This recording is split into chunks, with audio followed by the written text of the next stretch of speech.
First, we'll open the glove box. On the right side, notice there is that damper that we need to pull out. Damper is out. Notice on top there is that pointer that also needs to be pulled out.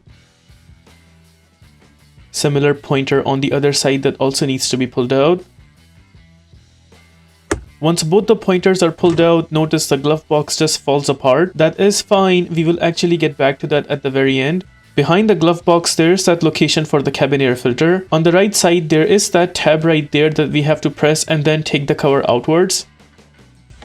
Just like that, the cover is pulled out and there is our cabin air filter that we need to slide out.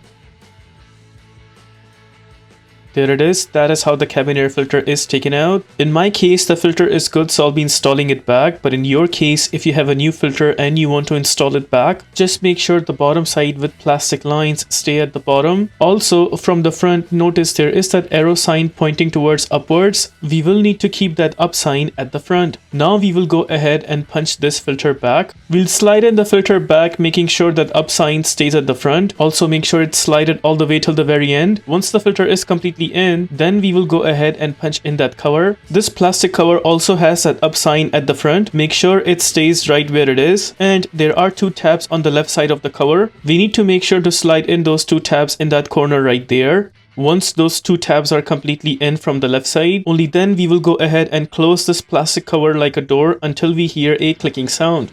Cover is in and notice it's not coming out.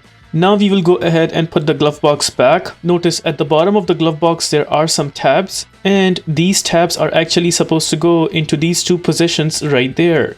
We will carefully place those tabs into those two positions, and once they are sitting in properly, only then we will go ahead and slide in both of the tabs from the top. Just like that. Now it's time to punch in the damper on the corner. You may have to pull out the damper a little bit because sometimes it goes in, and then we punch it in that tab right there.